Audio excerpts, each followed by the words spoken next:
Assalamualaikum warahmatullahi wabarakatuh. Apa kabar anak-anakku semua? Semoga semuanya dalam keadaan sehat ya. Setelah pertemuan sebelumnya kita membahas tentang suhu dan perubahannya, hari ini kita akan lanjut pada bahasan kalor dan perpindahannya.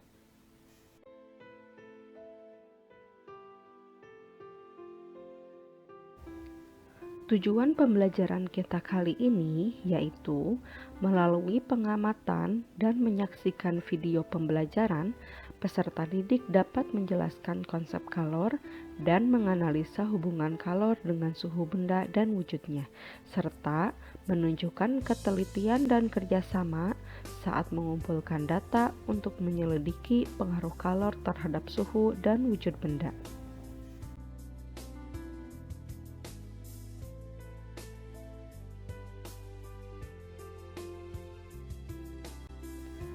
Kalor dan perpindahannya.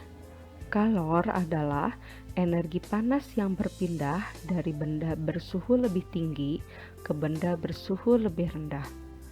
Satuan kalor dalam satuan internasional adalah joule atau disimbolkan dengan huruf J. Namun yang sering digunakan dalam bidang gizi yaitu kalori atau kilokalori. 1 kalori adalah jumlah energi panas yang digunakan untuk menaikkan suhu 1 derajat Celcius pada 1 gram air. 1 kilokalori bernilai 1000 kalori, sementara 1 kalori sendiri sebanding dengan 4,2 joule.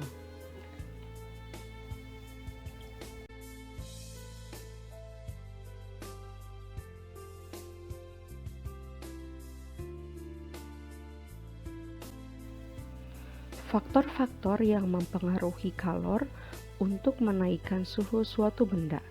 Pertama, yaitu massa jenis. Semakin besar massa jenis benda, maka semakin besar pula kalor yang diperlukan. Yang kedua, yaitu jenis bendanya. Kalor yang diperlukan untuk menaikkan suhu benda tergantung dari jenis benda tersebut. Dan yang ketiga, yaitu kenaikan suhu benda. Semakin besar kenaikan suhu benda, maka semakin besar pula kalor yang diperlukan.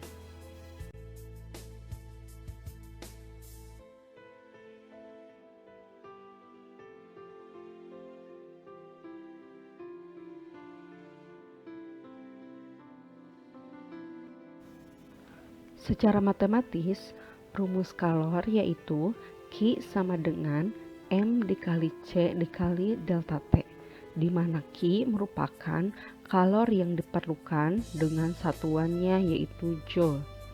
M adalah massa benda, satuannya kilogram. C adalah kalor jenis, satuannya joule per kilogram Kelvin, dan delta T adalah kenaikan suhu benda dengan satuannya yaitu Kelvin.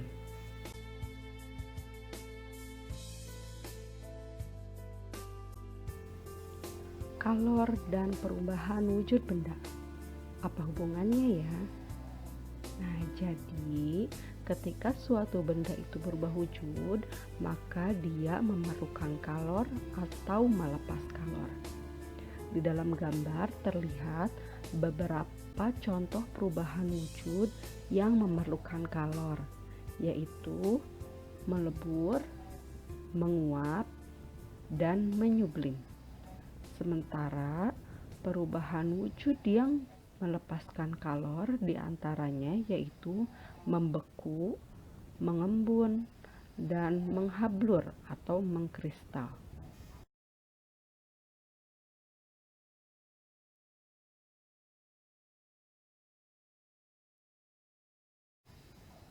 Penerapan kalor dalam kehidupan sehari-hari. Pertama, ketika kita beraktivitas, maka tubuh kita akan panas dan berkeringat.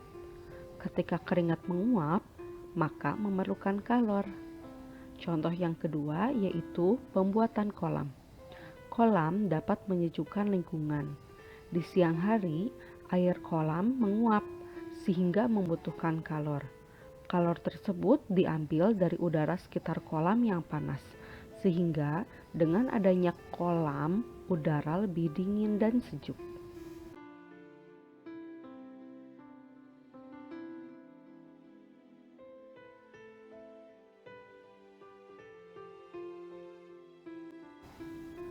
Cara perpindahan kalor.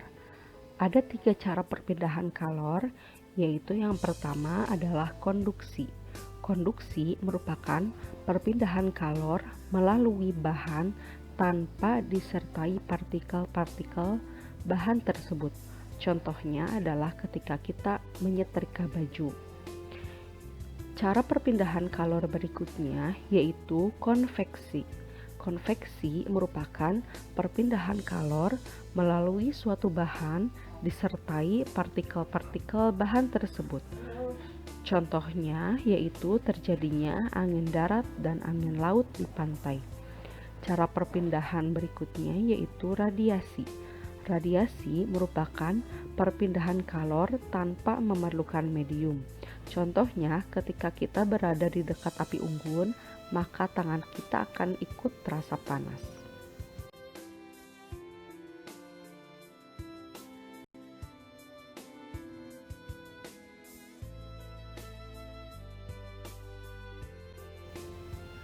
Agar lebih memahami tentang perpindahan kalor, perhatikan gambar berikut ini. Gambar di atas merupakan contoh perpindahan kalor secara konduksi. Di gambar tersebut terlihat sebatang besi yang di satu ujungnya didekatkan dengan api, sementara di ujung lainnya dipegang oleh tangan. Lama-kelamaan, tangan yang memegang besi terasa panas, padahal tidak bersentuhan langsung dengan api. Peristiwa ini membuktikan bahwa terjadi perpindahan kalor melalui media besi dari ujung besi yang terkena api ke ujung besi yang bersentuhan dengan tangan.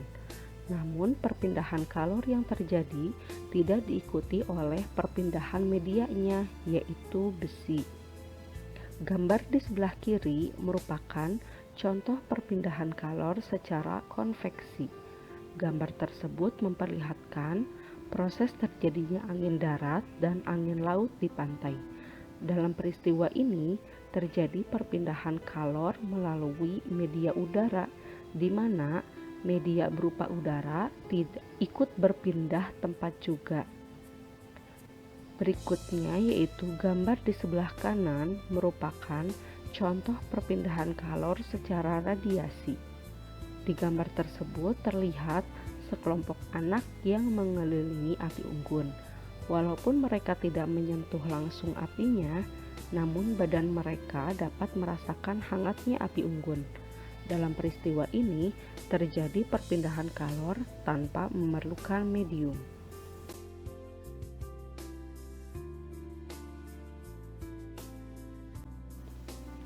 Terima kasih atas perhatiannya. Sampai jumpa di pertemuan berikutnya. Assalamualaikum warahmatullahi wabarakatuh.